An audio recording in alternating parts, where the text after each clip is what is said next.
Você está ouvindo Meu Nome é Correria e eu sou o Taíde. Vamos que vamos, Meu Nome é Correria. Esse podcast é apoiado pelos fones Philips. Para você conhecer todos os modelos, é só você acessar philips.com.br e lá você vai encontrar todos os modelos, desde os de alta performance até os totalmente sem fio. Fones Philips, diminua o barulho e aumente o som. Para nos acompanhar nas redes sociais, você sabe como que é. No Instagram, @PhilipsAudioBR, no Twitter, Meu Nome é Correria, sem o E, ou pelo site meunomeecorreria.com.br, onde você encontra todos os episódios. Firmeza total, família?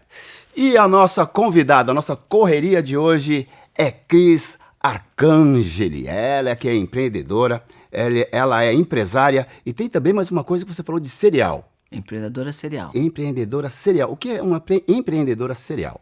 Empreendedora serial é uma pessoa que constrói uma empresa, um negócio, escala esse negócio, cresce, vende, aí começa outro do zero, tudo de novo, escala, cresce, vende, aí começa outro tudo de novo e faz isso, vai fazendo isso consecutivamente em série. Eu não sabia dessa, eu não conhecia, mas agora estamos sabendo. E você não começou assim, você começou, Como você se formou dentista. em odontologia, Sou não é isso? dentista. Primeiramente, falta de educação da minha parte, muito obrigado por ter aceitado vir conversar com a gente. Eu que quero agradecer o convite, muito obrigada mesmo. Correria não podia ser uma coisa que me identificasse mais. Ótimo, isso é ótimo. Então, aproveitem aí também para terem suas ideias, hein, porque a conversa vai render. Como dentista, você tinha o seu consultório, a sua empresa e, de repente, eu vou enfrentar outros desafios aí. É O bem que te isso. deu esse start? O que eu mais, sim, me motiva na vida, sabe? Às vezes as pessoas perguntam o que te move, né? O que mais me move é o desafio. É transformar negócios, transformar mercados, transformar as coisas do jeito... Mudando, tudo do jeito que é para outro jeito. E com isso eu vim fazendo isso desde a odontologia. Quando eu comecei na odontologia, eu fui a primeira pessoa a acreditar em homeopatia aplicada à odontologia, então tratamento de canal com medicação homeopática. Então essa foi a minha tese de mestrado lá atrás. E isso já foi muito inovador na época. E aí, sim, alguns anos depois, eu tinha um consultório aqui na Doc Lobo, tinha um monte de clientes, eu só fazia canal. Aí eu falei, não, eu quero usar essas plantas que eu aprendi a usar na odontologia para tratar o meu cabelo. Porque meu cabelo sempre foi um cabelo ondulado, difícil de cuidar. Então eu falei, eu vou tratar com homeopatia, com plantas homeopáticas e com produtos naturais, que não existia nada de produto natural para cabelo naquela época. Então a gente lançou a primeira linha de produtos naturais para cabelo, o primeiro produto sem sal, o primeiro shampoo sem sal do mercado. E junto com isso, um monte de outras inovações. Caramba! Então você veio da ideia da homeopatia, vou jogar isso daqui, acho que a gente pode usar isso aqui também na odontologia. Você enfrentou muita, vamos dizer, resistência por parte da Sempre classe? quando você inova, tem resistência, né? Porque as pessoas demoram para entender um pouco Sim. o conceito. E esse conceito de produtos naturais, a aplicação de produtos naturais, vem me acompanhando desde esse lançamento dessa linha, que foi em 86, você imagina. 86. Faz muito tempo. Não tinha nada de produto natural na época. Aí eu fiz essa linha de produtos naturais, depois eu fiz uma linha de shampoos orgânicos, que foi uma outra empresa que eu fiz de shampoo que chamava E-Cosméticos. E depois, aí eu trabalhei um pouco no setor de importados, e foi a primeira distribuidora de produtos importados no Brasil. E tinha 28 marcas com exclusividade para todo o Brasil, cosméticos de marca prestígio, como Chanel, Clarins, Claudine Herrera, essas marcas. Aí montei uma rede de lojas para distribuir essas marcas. E aí depois que eu fui vendendo esses negócios, fui crescendo, fui vendendo, e aí que veio a Beauty, que foi uma grande inovação. Porque não foi só a inovação do produto, mas foi a inovação de criação de uma nova categoria mundial. Quer dizer, não existia uma categoria de produtos que misturava o colágeno à alimentação. Então eu criei isso e hoje é um mercado aí de muitos bilhões de dólares pelo mundo. Sim, você que deu o start para que as pessoas pudessem enxergar essa possibilidade, né? E na verdade essas possibilidades que são várias, né? São muitas. Há entendimento sobre o colágeno, que é a maior proteína que tem no corpo, e o quanto ele interfere no seu envelhecimento, Foi isso que eu estudei. E aí a forma de aplicar o colágeno na alimentação para que você possa suplementar todos os dias sem sentir, porque é uma coisa que precisa suplementar a vida inteira, a partir dos 25 anos. Porque a gente vai perdendo colágeno, você perde 1,5% ao ano a partir dos 25 anos. E você não tem na alimentação, é muito pouco. Tem na carne, claro, no peixe, na alga, mas assim, precisa comer uma vaca inteira para comer a quantidade de colágeno que precisa. Então a ideia é você extrair o colágeno dali, transformar essa molécula em hidrolisada, em pequenas partículas para que ela facilite a absorção. E aí você toma ou em pó, ou em líquido, ou misturado no alimento, aí tem milhares de formas de fazer, e a gente faz isso, ainda acrescenta vitaminas, minerais e extratos de frutas orgânicas e tal. E aí, em 60 minutos já está na corrente sanguínea, já está agindo no corpo. 60? E tem comprovação de eficácia, hoje em dia tem no mundo inteiro, mas eu fui a primeira a fazer essa comprovação de eficácia num laboratório italiano, que comprova 20% de redução de ruga e 30% de melhora na elasticidade da pele, na flacidez, com 60 dias de uso. Então, precisa tomar. E assim, não é só para pele, sabe? É para articulação, para tendão, para ligamento. Então, joelho, sabe quando você faz muito esporte e tem desgaste articular, tem desgaste muscular. E principalmente depois dos 50, 60 anos, quando você começa a ter perda muscular e perda óssea. Aí o colágeno é fundamental. Você falou a partir dos 25, então eu estou 25 anos já atrasado, preciso começar logo. Começa logo. Apesar que minha cutis está bem cuidada ainda. Né? Me diz uma coisa, Cris, quais as dificuldades que você enfrenta como empresária? Mulher, você quer saber? Sim. Olha, eu fui bem pioneira, assim, nessa história de empreendedorismo feminino, principalmente no tamanho de empresas que eu acabei criando e mesmo no mercado internacional com essas marcas internacionais que eram muito grandes. Então, eu fui a primeira distribuidora da Estée Lauder, que é uma maior marca do mundo, Clarins e Carolina Herrera, e essas outras marcas são grupos muito grandes. Então, eu sempre lidei com muito homem. Eu acho assim, no primeiro momento, quando o homem senta numa mesa com uma mulher, e eu era muito nova, eu comecei muito cedo, 25 anos eu já tinha a minha empresa, eles testam, né, para ver se você está ali perdendo tempo, se você sabe o que está fazendo, se você entende o teu objetivo ali, foco, etc. Mas quando ele percebe que sim, ele começa a te tratar de igual para igual. Vou te dizer que eu tive muito poucos problemas. Eu acho que o maior problema que eu tive foi numa sociedade que eu fiz com um grupo grande de bancos, né, do mercado financeiro. E aí ali no mercado financeiro o preconceito com mulher é bem maior. Assim. Você vê que tem poucas sócias mulheres, é mais difícil. Tá. Aqui no Brasil, a gente vê que o empreendedor ou empreendedoras, elas são vistas por muita gente assim, com certo preconceito. Né? As pessoas têm uma visão diferenciada, um pouco deturpada assim, de alguns empreendedores, até por conta de atitudes de algumas, digamos, laranjas podres que tem no meio, porque sempre tem em todos os lugares. Você já sofreu esse tipo de pressão? Você já foi recebida com esse tipo com esse preconceito? É uma mulher empreendedora, deve ser igual aos outros. E se sim, como você faz para lidar com isso? Assim, na verdade, isso existiu no Brasil por muitos anos. O empreendedor era visto como um explorador, que explorava os funcionários, ou que levava vantagem em tudo. E tinha aquela coisa do Brasil, né, que era legal levar vantagem em tudo, né? Eu sou bacana. Gerson, né? O Gerson. Eu sou esperto, eu levo vantagem em tudo e tal. Então, tinha um pouco essa história e, principalmente, o empreendedorismo tinha isso. Eu acho que, graças a Deus, hoje as pessoas têm muito mais consciência. Acho que até o empreendedorismo está na moda, né? Porque eu estou vendo gente que não tem nada a ver com o empreendedorismo dando aula de empreendedorismo. Então, acho que o empreendedorismo está até meio na moda hoje em dia.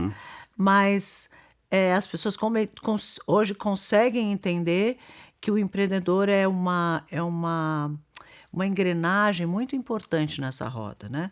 Porque é ele que tem ideias, ele que cria as riquezas, ele que cria os conceitos, as inovações, e esses negócios acabam gerando os empregos e pagando os impostos. Então, se você trava essa engrenagem, você começa a ter desemprego e começa a ter perda de arrecadação, o que trava o país como um todo. Então, esse momento, por exemplo, que a gente recentemente passou com a pandemia, onde os negócios paralisaram, o desemprego foi em massa e o recolhimento despencou, porque as empresas pararam. Então, é fundamental que existam empresas. Agora, eu concordo com você que a gente teve alguns péssimos exemplos, né? Péssimos exemplos de empresários que usaram dinheiro público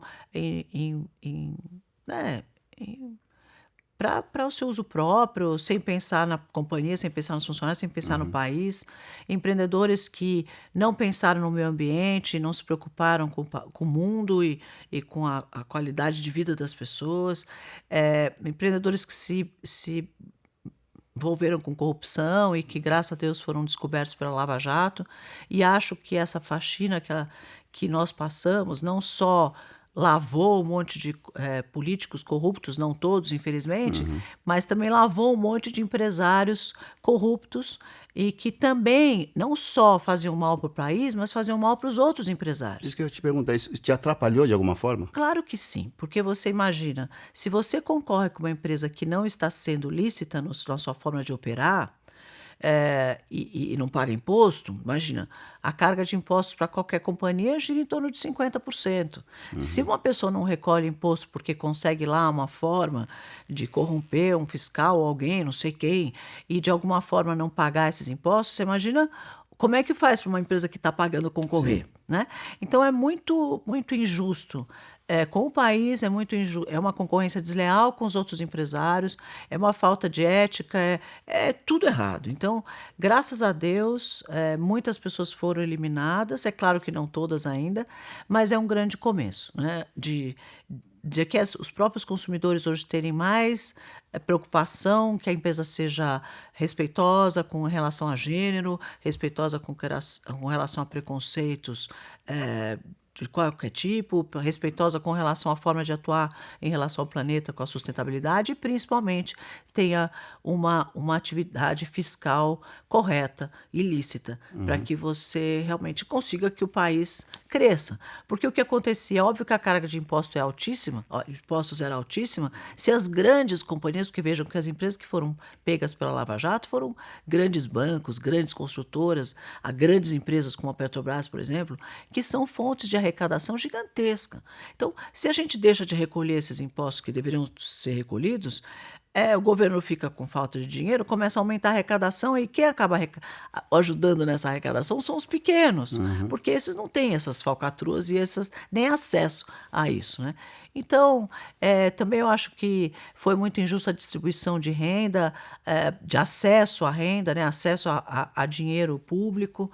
O BNDES é um maravilhoso banco que foi criado para fomentar investimentos e ajudar os empresários a conseguir escalar os seus negócios, porque precisam de capital de giro.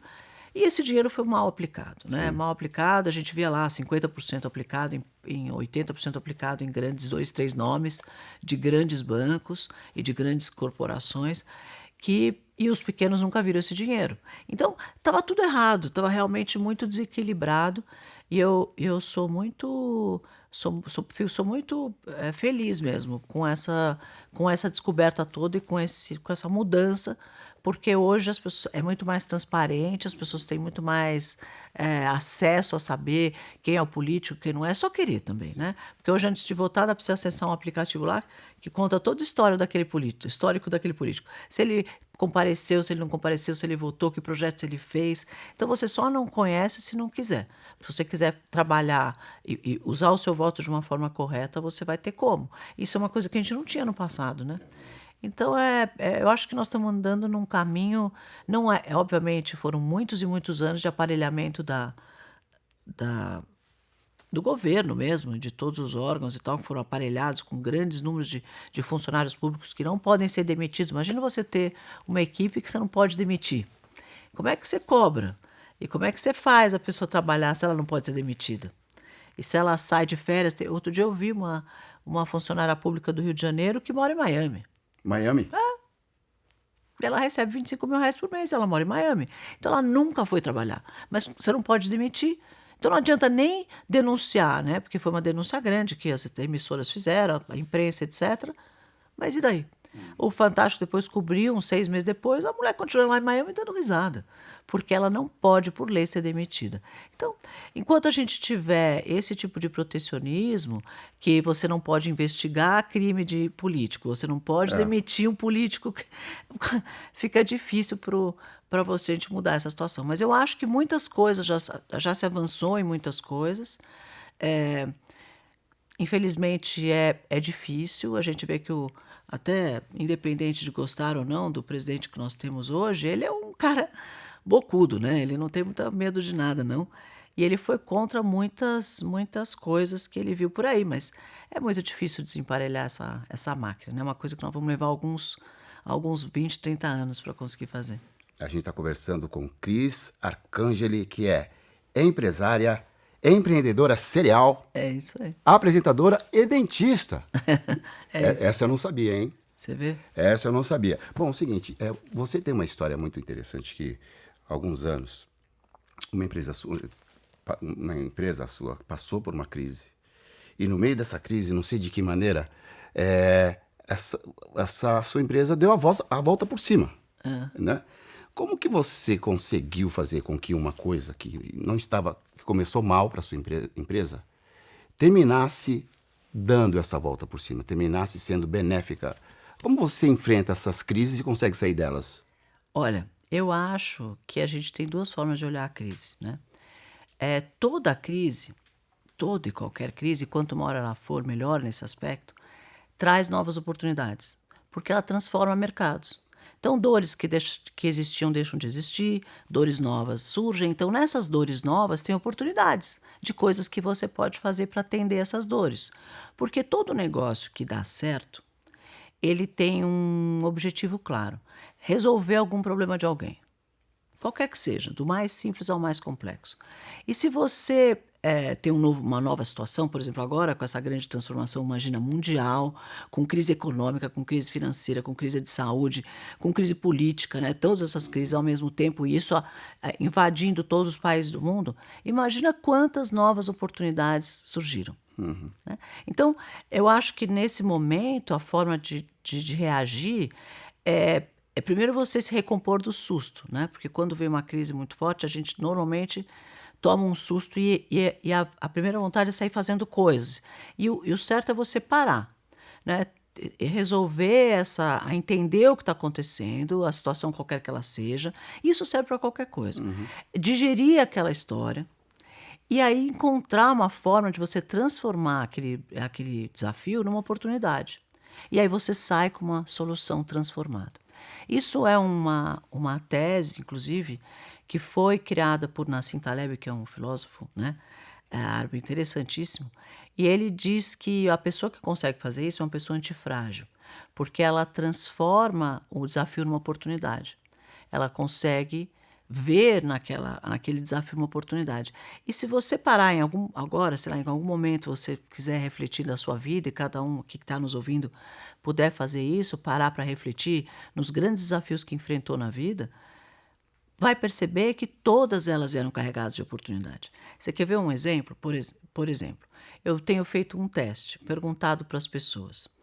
A quarentena foi ruim, né? Esse ano foi complexo, foi ambíguo, foi difícil, mas você teve alguma coisa boa que aconteceu para você nessa quarentena?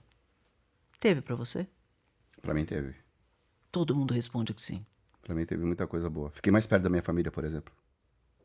Todo mundo aprendeu alguma coisa boa durante essa quarentena. Durante todo esse problema, que com certeza é impactante, é triste, não estou minimizando o problema. Claro. Eu só estou dizendo que esse impacto, que por maior que ele tenha sido, ele trouxe aprendizados para todos nós. Não tem uma pessoa que eu pergunte, e eu imagino que todo mundo aí que está nos ouvindo tem essa reflexão também, e vai perceber que aprendeu alguma coisa muito legal. Então eu acho que as coisas não acontecem por acaso, né? Eu acredito muito em Deus. Eu acho que Deus não trouxe um impacto desse para o mundo à toa. parar o mundo, quem diria que isso seria possível em algum momento? Né?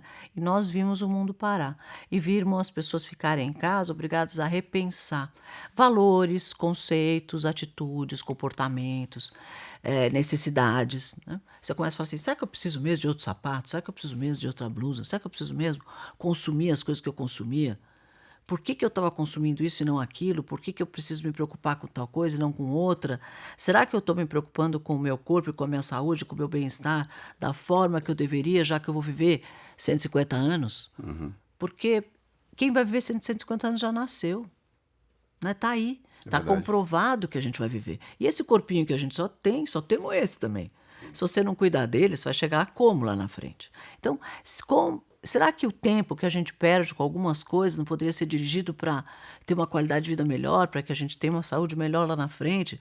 Porque às vezes eu tenho a impressão que as pessoas acham que elas nunca vão envelhecer, ou que nunca a vida delas vai mudar, e que tudo pode, entendeu? E não é tudo que pode. Não é tudo que pode em relação às pessoas, não é tudo que pode em relação à família, aos filhos, ao relacionamento, às pessoas com quem a gente trabalha, sabe? Tudo que você gera de energia boa volta. Volta para você, volta para o meio ambiente, volta para o... Né, o mundo é feito de energia. Então, se a gente repensar um pouco as atitudes, os comportamentos, a gente vai ver que tem muita coisa para fazer. Sim. E muita coisa que depende de cada um de nós. E se cada um fizer um pouquinho, a gente vai ter um mundo muito melhor, né? A gente pensei que a conversa ia ser de empreendedorismo, mas está sendo uma lição de... Não é verdade? De elevação espiritual. Isso é ótimo, hein? Isso é ótimo. O Brasil é um país que tem um potencial de talentos muito grande, certo? Que conselho você daria para as pessoas que estão querendo começar o seu próprio negócio ou até mesmo gerenciar a sua própria carreira? Olha, não existe nada que liberte mais, principalmente as mulheres nesse caso, mas também para os homens, que empreender. Porque empreender te dá a possibilidade de você ter independência financeira, fazer seus próprios horários, né? Ter o seu próprio negócio, fazer do jeito que você acredita e quer. Então, e gerar sua própria transformação. Né? Então, empreender, e para as mulheres, mais ainda, empreender liberta, porque ela pode eventualmente sair de uma zona de um relacionamento que talvez não esteja tão confortável, ou de uma situação onde ela esteja sendo refém, ela não está confortável naquela situação. Então, se ela empreende, ela tem a liberdade financeira, ela tem independência financeira, e independência de poder ter suas próprias atitudes, tomar suas próprias decisões. Né? Então, empreender liberta. E como você vai fazer isso? As pessoas me perguntam muito, né? A pergunta acho que é o que eu mais recebo, como começar um negócio? E eu sempre falo que todo negócio começa de uma ideia. Mas a ideia tem que surgir de uma necessidade. É sempre de fora para dentro. Não adianta eu acordar hoje e falar assim, nossa, que legal, né? Esse estúdio, puxa vida, eu já sei. Vou montar um estúdio de produção de vídeo. Maravilhoso como esse. Eu sei lá. Se tem 5 milhões de estúdios como esse, por que eu vou concorrer com esse que está aqui, que já está montado, já está funcionando? Não é só porque eu acordei hoje e achei que isso é legal e quero fazer? Assim não funciona. Mas, digamos que a gente estivesse em algum lugar e soubesse que agora todo mundo vai precisar usar máscara, por exemplo. Fala, puxa vida, tá aí uma oportunidade de negócio. Ninguém fazia máscara, vamos começar a produzir máscara. Esse é um exemplo bem idiota, mas que serve como um exemplo. Surgiu uma nova necessidade, uma nova dor. Essa dor está aí. Todas as pessoas vão precisar usar máscara. São 7 bilhões de pessoas no mundo. Todo mundo vai precisar ter 3 máscaras. Gente, são, né? 21 bilhões de necessidade de máscara. Sei lá, olha que mercado gigante que surgiu que não existia. Então, será que eu consigo atender de alguma forma, achar um nicho, fazer uma máscara diferenciada que eu atenda? Nunca vou conseguir atender todo o mercado como um todo, mas em algum mercado. Isso serve para qualquer coisa, para qualquer exemplo. Então, se você quiser começar um negócio, o caminho é você observar, né? Observar o mercado, observar as necessidades, observar. E às vezes você capta alguma coisa que está até no inconsciente coletivo, de alguma inovação, de alguma coisa que as pessoas às vezes precisam, que elas nem sabem que elas precisam. Né? Gosto de falar do Steve Jobs nessa hora, né? Que é aquele cara que um belo dia apareceu com um iPod, você falou, para que aquilo? Sim. Que besteira, né? Pequenininho na mão, assim. Para que aquilo? E quando ele surgiu com o iPad, que eu falei, que coisa idiota, que agora essa vez esse cara errou, hein? Um negócio que é pequeno como um computador, é grande como um celular, para que alguém vai precisar desse negócio? Hoje eu não vivo sem o meu, né? Então você, no primeiro momento, essas inovações, quando elas são muito antecipadas ou muito disruptivas, você toma até um susto da ideia, né? Fala, nossa, que ideia maluca desse sujeito. Em algum momento você vai ver que aquilo é necessário. Quando eu lancei a categoria do colágeno, saiu numa revista que eu era louca varrida, que eu estava envenenando as pessoas, fazendo as pessoas comerem creme.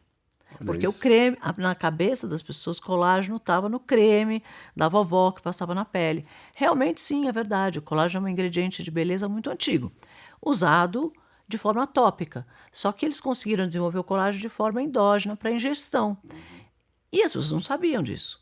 Então, até eu conseguir explicar que colágeno podia ser ingerido, que ele poderia, a função dele de dentro para fora era maior do que apenas tópico como creme. Levei quase 10 anos. Né? Agora que esse mercado ficou tão grande como ele é. Eu lancei em 2009.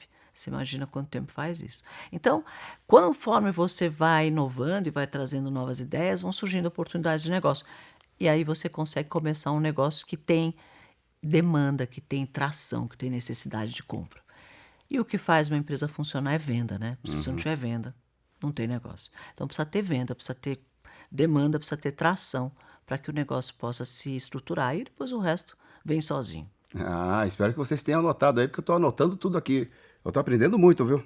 Inclusive, já aproveitei hoje, já apresentei uma ideia para ela, mas depois a gente conversa sobre isso nos bastidores, tá, Cris? Fica Já tem tranquila. uma ideia de negócio, olha lá. Já tem uma ideia. Você não resolveu uma dor? Não é não? Qual era a dor? A dor é de perder o celular toda hora. De derrubar o celular toda hora. Eu ia adorar esse problema, porque eu tenho essa dor. Outro dia eu estava no Shark Tank, apareceu uma empresa que eu investi, que tinha, a dor deles era, olha só como era específico, uma empresa que criou uma chave para substituir a chave do carro para pessoas que fazem surf. Porque ele vai fazer surf, ele para o carro na praia e faz o que com a chave? Então, alguns enterram na areia e depois não acham mais. Deixam no pneu do carro escondido, os caras já sabem disso, vão lá, pegam e roubam o carro.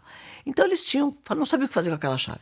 Então, eles criaram uma coisa que é aquele latch de aprender na perna do surf, aquela corrente, tem uma coisa ali, um negócio de tecnologia lá no meio, que você encosta no painel do carro e a porta abre. E isso pode virar uma pulseira, podia virar a pulseira do relógio. Eu falei, gente, que maravilhoso, né? Porque eu perco a chave do meu carro a cada 5 minutos. Não serve só para quem faz surf, serve também para as mulheres malucas que perdem a chave como eu. E toda mulher perde a chave. Você já não viu mulher perder a chave? Todas perdem. Então eu falei, olha aí que oportunidade de negócio, não só para quem faz surf, mas também para as mulheres que perdem a chave. E aí a gente foi descobrir que quem anda de bicicleta, faz maratona, todos esses esportistas têm esse problema de parar o carro e não saber o que fazer com a chave. Então, tá aí, surgiu uma oportunidade de negócio. Então, quando você tem uma dor, você tem que achar uma solução para aquela dor, tem uma oportunidade de negócio. Cris, é o seguinte, recentemente você lançou o Paraisópolis a 1000. Que ideia, hein? Legal, né? Eu gostaria de ter tido essa ideia, viu? Pode ter certeza Mas disso. essa ideia é de todo mundo. Né? É de todos nós, porque esse projeto é muito grande. Então, você muito grande. muito bem-vindo para ajudar. Aliás, todos vocês que estiverem ouvindo esse podcast sabem que esse é um projeto para o Brasil, né? Um projeto que começou com uma ideia, mas que cresceu muito e muito rápido. A demanda é enorme, tem muito espaço para todo mundo que quiser ajudar. Ele é totalmente voluntário, ninguém ganha dinheiro com isso, mas é uma coisa que a gente pode ajudar a impactar a vida de muitas pessoas. Que legal. Como surgiu essa ideia do Paraisópolis a 1000?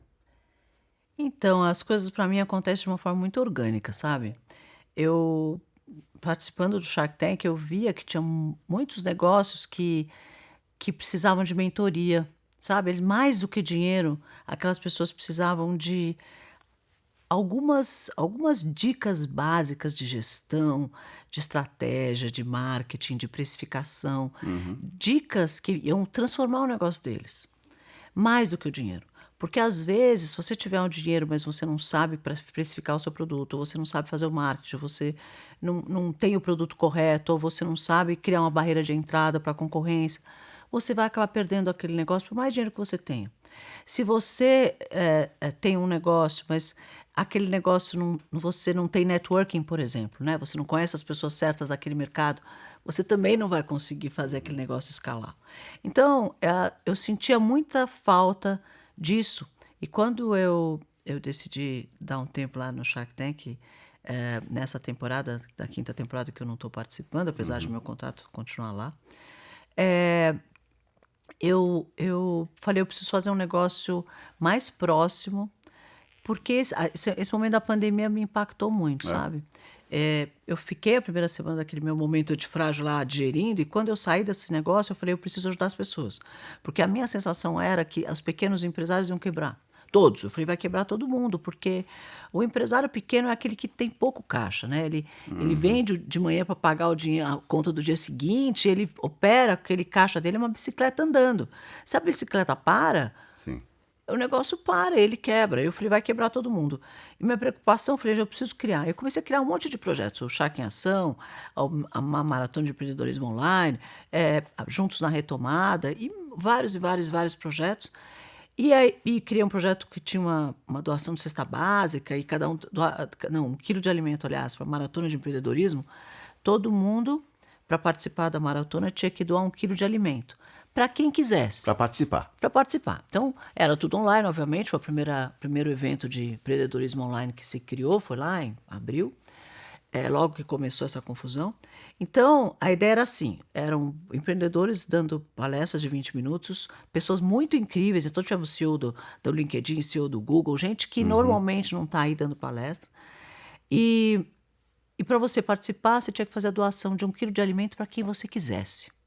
Podia ser sua vizinha, sua prima, sua mãe, o carregador do supermercado, o cara do caixa da farmácia, tanto faz. Você podia escolher para quem você quisesse. O teu coração dissesse que aquela pessoa precisa de 1 quilo de alimento. Então você ia lá, doava e fazia uma foto ou um vídeo daquele momento. Mandava isso para a gente que ia participar para o nosso Almo do Bem. E a hora que a gente recebia essa foto, a gente mandava o link para você assistir. E com isso, a gente estimulou as pessoas a criarem o hábito de doar. Porque muita gente dizia, mas como é que eu faço para doar a cesta básica? Onde é que eu conheço uma entidade que eu tenho que doar? Como é que eu faço? Gente, é tão simples. Sai na rua com 1 quilo de alimento, doa para quem você achar que precisa. Porque se 100 milhões de pessoas doarem 1 quilo de alimento, são 100 milhões de quilos. E a gente resolve o problema da fome no Brasil. Então, é uma coisa que você pode fazer, todo mundo pode fazer. E essa história gerou 30 toneladas de doação de alimento. Toneladas. Cada um doando 1 quilo aqui, ali. E foi muito legal. E a gente fez 3 temporadas dessa maratona. E aí eu sentia muita necessidade de fazer uma coisa mais próxima, mais empática, que pudesse ajudar mais as pessoas. Não só com visibilidade, mas também com educação empreendedora, com mentoria, com acompanhamento, com geração de parcerias para fazer com que esses negócios cresçam de verdade. E aí eu estava com essa ideia na cabeça e fui chamada no Ministério Público para falar um pouquinho sobre violência contra a mulher, que cresceu muito nessa época de pandemia, né? E como combater essa violência contra a mulher.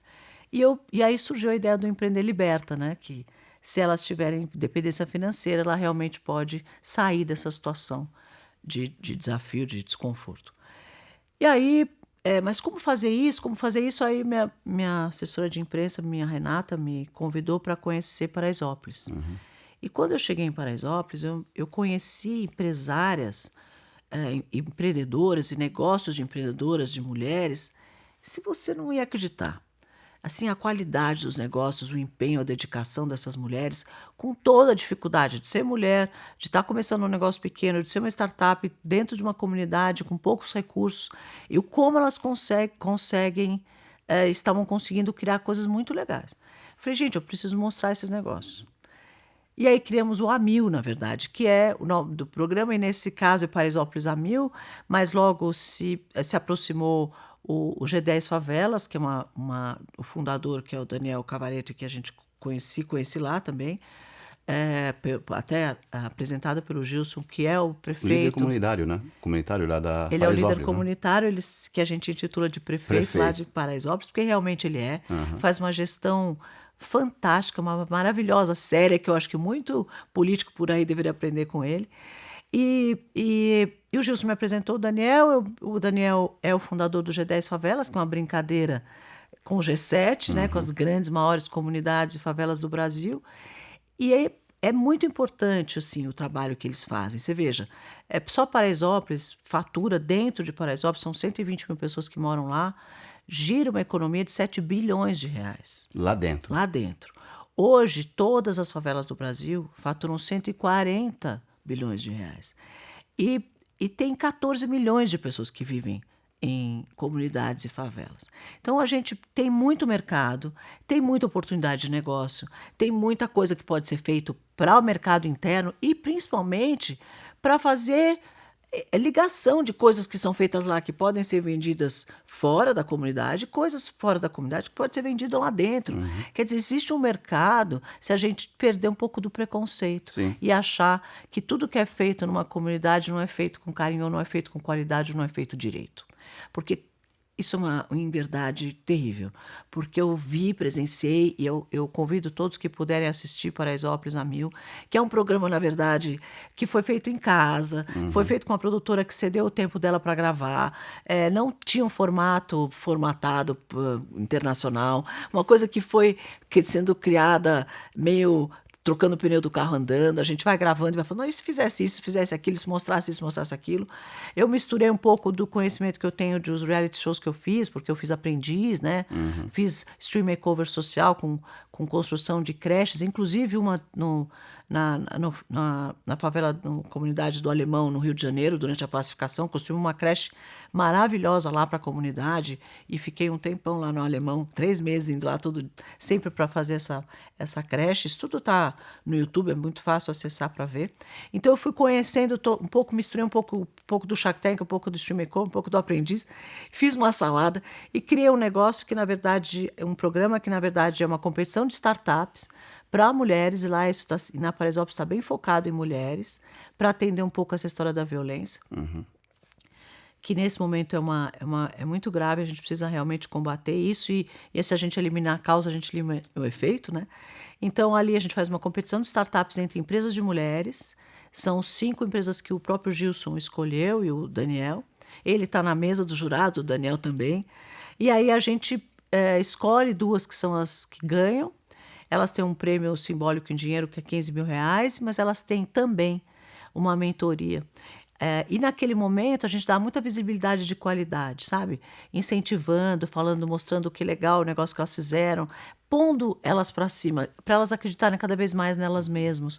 Porque se você ali começar a falar, você está errado, você está fazendo isso errado, você está aquilo errado, você pode desmotivar o empreendedor. Sim. Né?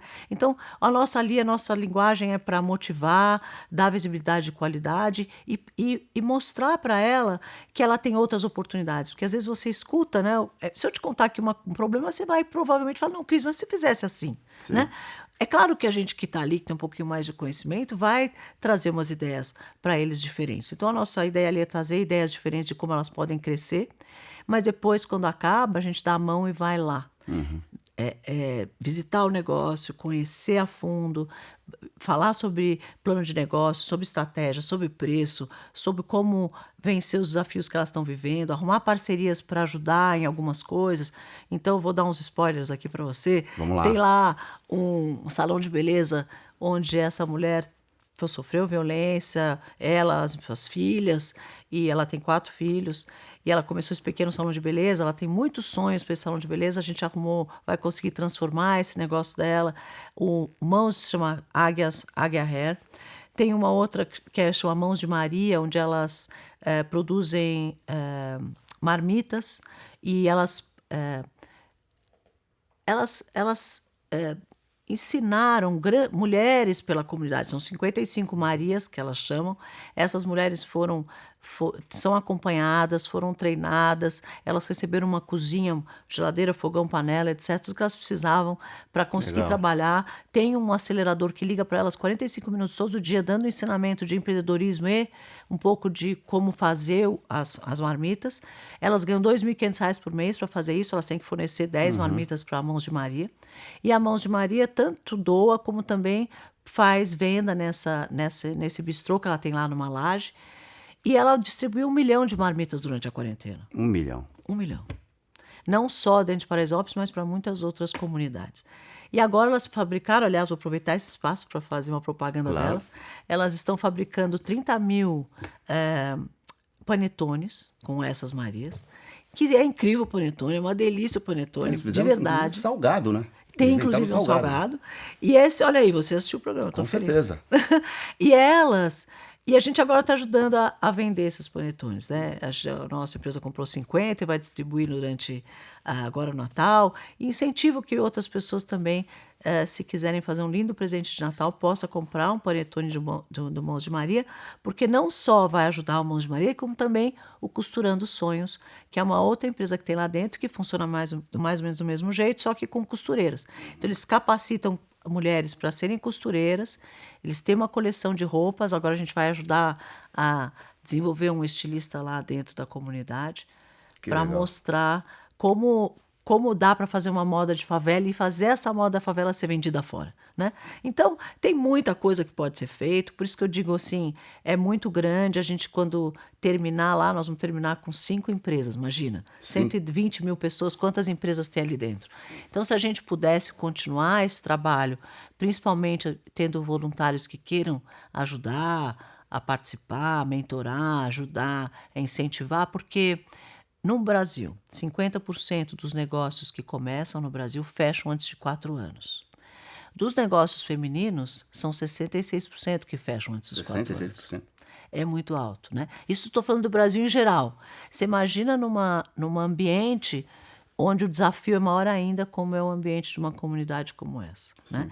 Então, ali, o risco delas não conseguirem perpetuar os seus negócios, escalar os seus negócios é muito grande, delas não conseguirem ir para frente. Então, a nossa intenção ali, o propósito, o conceito que tem por trás desse programa é fazer com que elas possam escalar os seus negócios e capacitar mais Marias, mais costureiras e mais pessoas ali, gerando negócio, gerando dinheiro e independência financeira. Elas comentaram que a ideia delas é ter essa Mãos de Maria em várias partes do país, para que não seja apenas Mãos de Maria de Paraisópolis, mas Mãos de Maria do Brasil.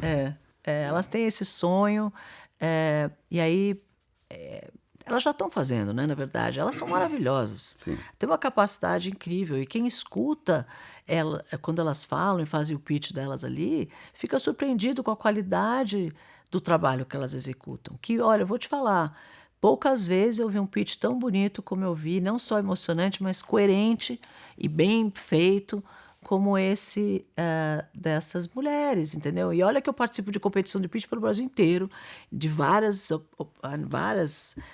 oportunidades e vários negócios, e mesmo assim eu fiquei bastante emocionada. Assim. Agora, veja bem, só que você também, você mais uma vez teve a coragem de fazer uma coisa dessa, de começar um novo projeto e olhando para um local que muitas vezes os grandes empresários não olham, e quando olham é com muito preconceito. Muito. Como que você vai conseguir fazer com que outros parceiros, que muitas vezes têm esse olhar preconceituoso para as favelas, como você pretende trazer essas pessoas para acreditar no que acontece ali?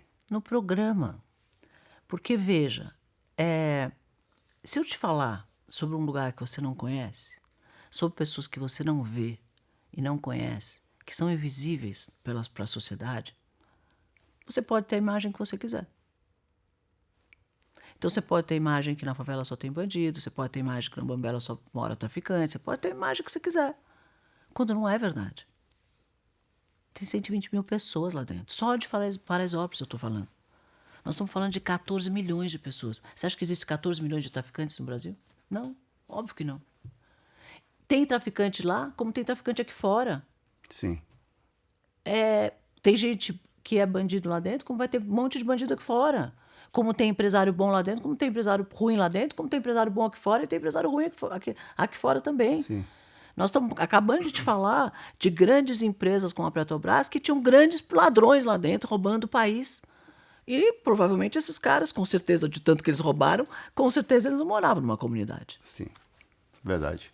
E você não tem preconceito com esse cara que era diretor de uma empresa dessa que hoje está lá preso, graças a Deus?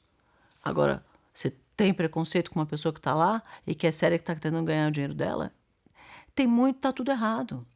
Agora, se eu não te mostrar isso e você não conhecer, você vai ficar com o que está dentro da tua imaginação. Sim. Então, o porquê do programa? E por que fazer, mesmo sem estrutura, sem a gente ter, né, assim, a capacidade de uma... Olha, gente, eu vou te falar, o Shark Tank tem uma produção feita pela Floresta, que é uma produção impecável. Eu nunca vi uma produção feita tão impecável como aquela, e olha, de todos que eu já fiz de televisão, não é muito, mas já fiz um monte de coisa. É impressionante a qualidade, a direção, da produção, de tudo. Uma equipe maravilhosa.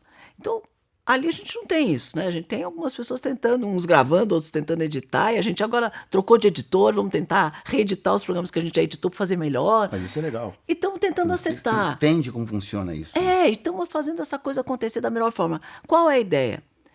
Que as pessoas, quando assistirem, se surpreenderem como eu me surpreendi. Pela qualidade, pela dedicação, pelo comprometimento, pelo empenho que essas mulheres, e não só elas, mas também a comunidade tem em relação a elas, o trabalho que o Gilson faz como líder lá dentro, e a forma de gestão que ele tem. Imagina que ele faz gestão nessa cidade, né? Porque é gigantesca, maior que muitas cidades do Brasil, que não tem nem CEP, muitas dessas casas nem CEP tem. Não tem esgoto, não tem luz, não tem... Né? Poucas pessoas têm celular, tem muita gente analfabeto. Eu descobri que tem uma periferia da periferia, onde as pessoas são... que eu também não conhecia, onde as pessoas são analfabetas, onde elas não têm acesso ao celular.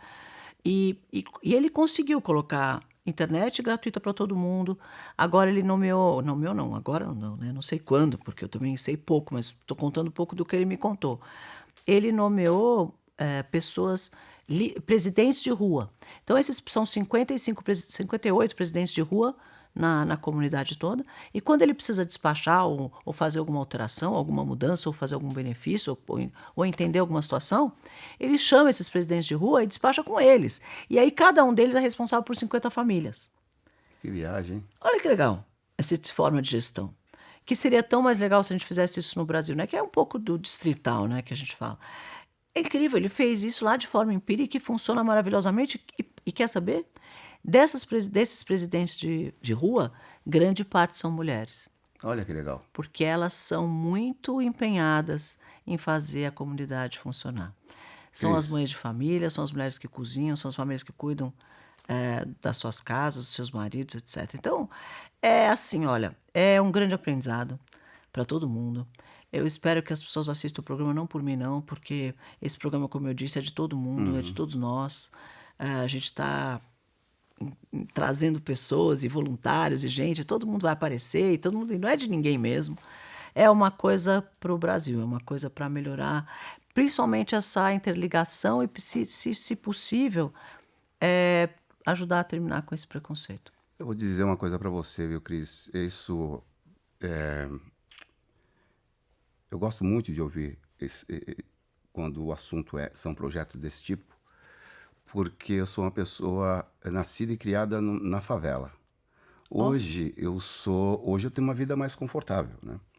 Mas eu não posso esquecer que mesmo enquanto eu estou vivendo esse conforto que hoje eu conquistei, muita gente ainda sofre nas favelas.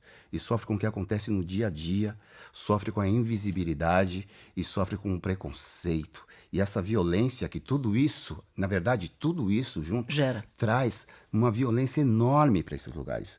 Onde existem pessoas honestas que trabalham 24/48, não param nem quando estão doentes. Eles estão lá, ó, batalhando, e sofrem do mesmo jeito. Quando a polícia vai lá para pegar traficante, para pegar bandido, essas pessoas trabalhadoras sofrem essas consequências. Sem dúvida. Sofrem isso. Então, quando a gente se depara com projetos desse, que dá a oportunidade para essas pessoas invisíveis serem visíveis, aliás, se enxergarem, porque muitas vezes essas pessoas não se enxergam também. Isso me deixa muito emocionado, porque eu vejo que nem tudo está perdido. Sabe, nem tudo está perdido. Lá dentro tem muita gente de respeito. Muito. Em Paraisópolis, no Heliópolis, em todas as favelas do país. E eu sou um fruto dessa favela brasileira, sabe? Então eu acho que o Brasil ainda não conhece seu próprio povo, sabe? O Brasil ainda faz questão de fechar os olhos para aquilo que ele deveria enxergar e faz questão de não enxergar. Então, meus parabéns por esse projeto. Muito obrigada. Olha, você está convidadíssimo a participar se você quiser. Eu quero, sim. Pode ser jurado, pode ajudar a mentorar, pode ajudar a dar motivação. todo mundo pode vir. Eu quero, sim. Todo mundo é bem-vindo, todo mundo pode ajudar. A gente criou um grupo e todos os voluntários que aparecem, que querem participar, eu estou pondo nesse grupo. Aí um fala, eu sei, dá aula de como montar o Instagram. Por exemplo, eu conheci lá dentro, quando eu estiver falando muito, vocês me param. Vamos conversando. Eu conheci lá dentro um artista que é incrível, cara, meu. Você precisa conhecer. Ele pega pedaços de carro, pedaços de oficina, pedaços de coisas. Você conhece? Conheço, eu não sei o nome dele, mas eu fui no ateliê dele. Chama Berbela. Isso, muito bem. Ele pega esses pedaços de coisas e transforma isso em obra de arte. Sim. Quando eu entrei, ele tem um buraco, que é, sei lá, um barraco no meio de um buraco, e aí você vai andando por esse caminho e tem obra de arte pendurada por todas as paredes. E é uma coisa que você não faz ideia que maravilhoso que é. É muito louco você falar isso, porque hoje, antes de você chegar, eu estava comentando aqui, o Paraisópolis deveria ter ali uma mini galeria para as pessoas poderem apresentar ali, expor as suas obras. Porque lá dentro tem pintor, lá dentro tem esse cara que faz essas paradas com peças de carro. Incrível. Tem pessoas que fazem coisas com crochê. Imagina só se você tivesse ali um final de semana, uma virada artística de Paraisópolis. Tem uma casa lá só de pet, entendeu? Construída com um pet. Sim, é muito doido. É maravilhoso. Então o universo. Não, gente, universo. Eu vi uma parede de grafite e tem muitos grafiteiros que nasceram ali também. Sim. Então, olha, tem muita arte. Tem muita gente legal, tem muito negócio legal, tem muita coisa que foi criada e desenvolvida ali que é um grande ensinamento para a gente. Então, a nossa responsabilidade, como de alguma forma formadores de opinião, e aí te convido para participar disso, é fazer uma forma de mostrar isso. Né? Eu tenho uma live que chama Pitch 2 Minutos. Pitch 2 Minutos. Que acontece toda terça-feira às 10 da noite. E essa live começou também durante a pandemia, dando espaço para os pequenos empreendedores mostrarem seus negócios. Então, eu abro e aí, quando os empreendedores aparecem ali, e falam, e fala que eu estou pronto. Então, esse é o código. Então, ele fala lá na live, estou pronto. Quando eu leio que está pronto, eu convido para ele entrar. E ele aparece na live, ele tem 2 minutos para contar o negócio dele. Então, ele fala, olha, eu tenho aqui uma fábrica de não sei o quê, de cerveja em Sorocaba, minha cerveja é assim, assim, assado. Eu falo, que legal e tal. E a gente põe isso num Instagram que eu tenho, que chama Shop by Cris. Então, a gente põe lá todos esses negócios que aparecem lá. E eu posto nos meus stories sobre essas empresas, mostro o negócio deles.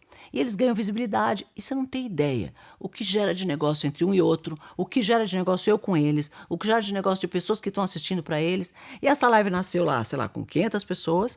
Ou já tivemos um pico de 26 mil pessoas ao vivo. Agora gira em torno de 10, 12, 15, sei lá, mil pessoas cada terça-feira. E aparecem um monte de negócios. Ontem mesmo apareceram, né, Mari? Apareceu cada negócio que você fala, não é possível, onde é que estão essas pessoas, esses talentos escondidos pelo Brasil e que ninguém vê. Então eu estou nessa pegada de mostrar os pequenos negócios, de mostrar os pequenos negócios criados por essas mulheres na favela e de mostrar para o Brasil que tem muita gente séria empreendendo. Né? E aí um pouco desse preconceito de que empreendedor é ruim, venha por água abaixo, porque você vê que são pessoas que estão empreendendo, estão dando emprego, estão gerando negócio, estão gerando riqueza para o país. Né? E olha, 87% dos empregos dados no Brasil vem das pequenas empresas, não vem das grandes. São esses que dão emprego, essa turma que dá emprego. É eles que a gente tem que ajudar. É aquele comércio do nosso vizinho, né?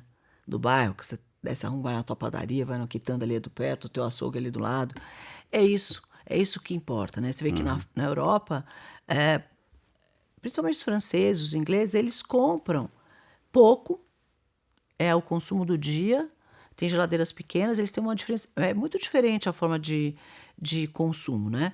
Eles saem para trabalhar, na volta do trabalho eles passam na quitanda do lado de casa, compram 2 tomates, meio pé de alface, porque lá vende meio pé de alface, duas carnes, não sei o quê, sobe, vai lá, faz o seu próprio jantar, consumiu aquilo que sobrou, vai para o lixo, o que sobrou vai sobrar um pouquinho mais na geladeira, mas ele comprou exatamente o que precisa para o jantar. E o que vai para a geladeira? Quase nada. Né? Se você pegar a geladeira de brasileiro, e o lixo do brasileiro é riquíssimo, porque a gente tem um grande número de desperdício de coisas, né? Então, faz volumes enormes de comida e sobra, e põe na geladeira sobra. Não existe isso lá. Esses países passaram por guerra. Eles têm uma consciência de preservar alimento, de preservar o meio ambiente, de cuidar do próximo, né? de cuidar de si mesmo, muito maior do que a gente. E eu acho que a gente tem que aprender um pouco isso. Comprar dos nossos vizinhos, comprar o que você realmente precisa, consumir o que você realmente precisa e ajudar os pequenos, porque é o único jeito da gente crescer. Seguinte, Cris, você falando sobre Paraisópolis, sobre os seus projetos e tudo mais, bateu uma curiosidade. Você tem uma realidade bem diferente dessas pessoas de periferia. Sim. Né? Como está sendo para você conviver mais de uma maneira, ficar mais próximo dessas pessoas de favela? Então, na verdade, eu acho que as pessoas que são inteligentes, elas se adaptam. Quanto mais rápido ela se adapta a uma nova situação, mais inteligente ela é. Então, se eu pegar você hoje, colocar lá no Palácio de Buckingham para jantar com a Rainha Elizabeth, quanto tempo você vai demorar para se adaptar? Bom, falando que tem comida na jogada, é rapidinho. 30 segundos, né? Porque uma pessoa inteligente, ela se adapta rápido a novas situações. Não estou dizendo que eu sou mais inteligente que ninguém, mas a vida me deu uma exposição, quer dizer, a muitas coisas. Né? Eu já participei de muita coisa, já vi muita coisa, já fiz muito projeto, já criei o Futurvas Fashion, já conheci os estilistas que estavam começando, fiz essa primeira semana de moda do Brasil, fiz esse programa das creches com a Record, que era pegar cidades que não tinham creche. Nós temos quase 9 milhões de crianças sem creche no Brasil. E, de novo, se você não tem creche, a mulher não pode trabalhar porque ela tem que ficar em casa cuidando do filho. Se ela não pode trabalhar, não tem independência financeira. Toda a carga de sustento da família vem do marido, e essa carga hoje em dia é muito pesada porque o custo de vida é muito alto. Começam os problemas e começa a violência doméstica. Então, a mulher precisa trabalhar. Não existe essa história da mulher hoje ficar só em casa. Sim. Acabou isso, não existe mais. Então, realmente, eu não acredito mais em mulher dona de casa que só fica em casa. Ela precisa trabalhar e ajudar. Por que muita gente não quer casar mais hoje? Não quer casar porque o custo de vida é muito alto. Fala só, você vai ter que casar e vai ter que sustentar uma casa, 2 filhos, periquito, papagaio, tudo sozinho, tá? O cara fala, não, obrigada. Deixa que eu fico na minha casa aqui sozinho, saio, pego uma aí no final de semana e tá bom pra mim. Por que o cara quer criar uma família e vai virar uma carga para ele? Então, realmente, hoje o custo de vida é muito alto. Pôr o filho na escola, aula particular, aula de judô, aula disso, daquele, viajar, sair, jantar fora de vez em quando, pegar um parquinho, quanto custa? No final do mês. Então, a gente tem que pensar que a mulher precisa ajudar e que as relações têm que ser muito mais modernas, muito mais equilibradas, muito mais se ajudando mutuamente. Eu não sou zero feminista, eu acho que a mulher tem a obrigação social dela, da família, mas ela tem uma obrigação também de ajudar, e hoje isso fica muito mais dividido entre o marido e a mulher. Eu tenho exemplos, porque a minha casa só eu de homem, né? Tenho 3 filhas, vivo com 2 e mais a minha esposa, e ela que domina tudo. Ela na verdade, a vida que eu tenho hoje, que é uma vida mais organizada, uma vida que é um empreendedorismo diário, é uma coisa que partiu dela. Ela que me deu... Da linha, Ela mestre. que me colocou no centro da linha, ela que me diz como eu posso fazer e como não posso fazer, porque eu tenho meu jeito de ser e eu não tive muita educação para outras coisas. Então, essa coisa guerreira de organizar tudo, com certeza minha esposa tem todo o crédito. Inclusive tem uma música agora que desculpa aí, produção, mas eu tenho que fazer meu merchandising. Eu vou lançar uma música agora em que eu digo, ela não quer mais ser só dona de casa. Na maioria, hoje são elas quem dão as cartas. Tiro o meu chapéu para essa mulherada que faz a diferença em toda a área conquistada. Sem medo de meter o pé na estrada, é empresária, enfática, simpática, perita em matemática, fera na informática, tentação divina, graciosa, fantástica e mãe. Ah lá, achei o hino do meu programa. Pois é, chama-se Você vai Segura. ter que mandar essa música pra mim, topa? Mandarei. Tá me devendo, hein? Isso foi eu fiz o empreendedorismo agora, ao vivo aqui. Vocês perceberam isso ou não? Eu quero essa música no Paraisópolis a mil, tem a cara desse programa. Vou mandar essa música para você. Natasha, você já está ligada na nossa comunicação aqui. Vamos pôr essa música lá. A gente tem uma música que não é música, né? Que é uma música branca para poder usar no YouTube. Olha aí, uma música pra gente usar. Eu tenho essa música para eu acho que vai cair como uma luva pro seu programa. Vou adorar. Mas já que falamos em música, e você falou coisas muito bonitas sobre a garra das mulheres e a verdade, gostaria de perguntar para você, você é eclética musicalmente? Tem um ritmo que você gosta mais que os outros? Como que é? Eu sou meio louca, assim. Eu adoro techno. Eu adoro techno. Sério? Eu Você adoro faz aquelas danças e tudo mais de techno? Eu gosto de ouvir techno. Eu sento aqui e fico ouvindo techno horas. Eu gosto de rock. Também gosto. Gosto de música brasileira. Eu gosto um Pô, pouco então de tudo. você é eclética. Eu sou Quem gosta de bastante. techno? Música popular brasileira. Você falou mais uma que eu não vou lembrar agora. E rock. Rock. Então você gosta de mais alguma coisa, que ela não tá querendo entregar todo o jogo aqui 100%, mas ela gosta de mais algum ritmo. Então você é eclética. Sou sim. Em que momento o fone de ouvido é indispensável para você? Nossa, o meu está na minha bolsa 24 horas por dia, porque eu não vivo sem o meu, sabe? Eu uso nas lives o tempo todo. Eu uso porque o telefone virou meu... Eu acho que não só para mim, né? Talvez para todo mundo. Todo mundo, né? Tenha virado a extensão do braço. E eu estou sempre falando no telefone. Hoje eu trabalho muito mais pelo WhatsApp do que pelo meu e-mail. E aí, o fone de ouvido está sempre comigo para poder acompanhar, ouvir as coisas sem todo mundo em volta estar participando. Então, Cris, eu quero dizer a você que você está recebendo este fone de ouvido maravilhoso, que na verdade é um fone de ouvido TWS HB 2515, totalmente sem fio. Você pode fazer todo o trabalho que você tiver que fazer sem tirar o som dos ouvidos. Olha que maravilha. Pode colocar e fica assim. E olha essa caixinha que maravilhosa. E já carrega aí dentro Que é isso? É aqui, você recarregou a caixinha, vou levantar. Você recarregou a caixinha, colocou ele aí dentro, está carregando. Olha que bárbaro. Não é bonito? Muito bonito. Pois Muito é, obrigada. um presente Gente, da adorei Philips. esse presente. Pode convidar para vir mais vezes, viu, nesse programa, se for para ganhar esse presente. Um Presente assim toda da vez. Philips para você, que é o nosso Gostei. apoiador aqui, são os fones Philips. Gente, como chama? Upbeat. Gostou dessa? Muito legal. Parabéns. Agora é o seguinte, Obrigada. me diz uma coisa, para as pessoas conhecerem um pouco mais do seu trabalho nas redes sociais, como faz? Rimou, hein? É só acessar qualquer coisa Cris Arcangeli. @Cris Arcangeli no Twitter, no Instagram, no LinkedIn, no YouTube. É tudo @Cris Arcangeli.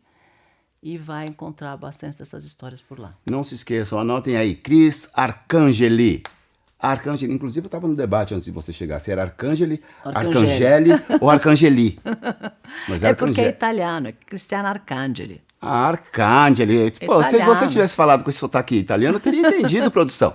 Arcangeli é Cristiana, meu nome, é Cristiana. Cristiana Arcangeli. Isso, italiano. Eu ia falar outra coisa em italiano, mas esqueci agora, me falhou a memória. Mas você sabe muito bem como vocês fazem para nos acompanhar nas redes sociais. No Instagram é @PhilipsAudioBR, no Twitter meu nome Correria. Você já sabe que é sem o do meio. Ou pelo site, não é? Pelo meu nome é correria.com.br. Meu nome é correria.com.br, onde você encontra todos os episódios. Primeiro total, família. Seguinte, Cris Arcangeli. Muito obrigado pelo seu tempo, pela sua conversa. Agradeço. Eu tenho certeza que muita gente aprendeu muito com o que você falou. Eu aprendi muita coisa com o que você falou aqui, porque se você, que é uma empresária de sucesso e enfrenta seus problemas, suas crises, com todos esses empreendimentos, você imagina as pessoas que estão começando, você imagina quem todo dia levanta sem saber o que fazer, mas mesmo assim quer chegar em algum lugar e consegue. Consegue. Então você passou muito norte, muito sul, muito leste, muito oeste, você passou todas as direções para muita gente. Eu agradeço as palavras e a nossa conversa, que foi muito legal. Fico muito feliz, obrigada pelo convite. Estou muito feliz, primeiro com o meu fone. Não sei se é primeiro com o fone, primeiro com a música, primeiro com o fone, primeiro com a música com o fone. Eu acho que a música, porque depois a gente pensa no fone, né? Já sei. Então, com a música eu vou ouvir com o fone. É isso aí. Pode ser? E não se esqueça, se você não tiver com fone e você quiser ouvir uma música, você vai se lembrar do fone, porque você está ouvindo a música. Claro. Me fiz entender? Mais ou menos, né, produção? Bom, é melhor parar por aqui, né? Muito obrigado, Cris. Obrigada a você. Sucesso nos seus projetos, empreendimentos e na vida. Muito obrigada. Chega aqui, Cris, para as pessoas verem nós dois juntos. Ó, é isso aí. Mais ainda?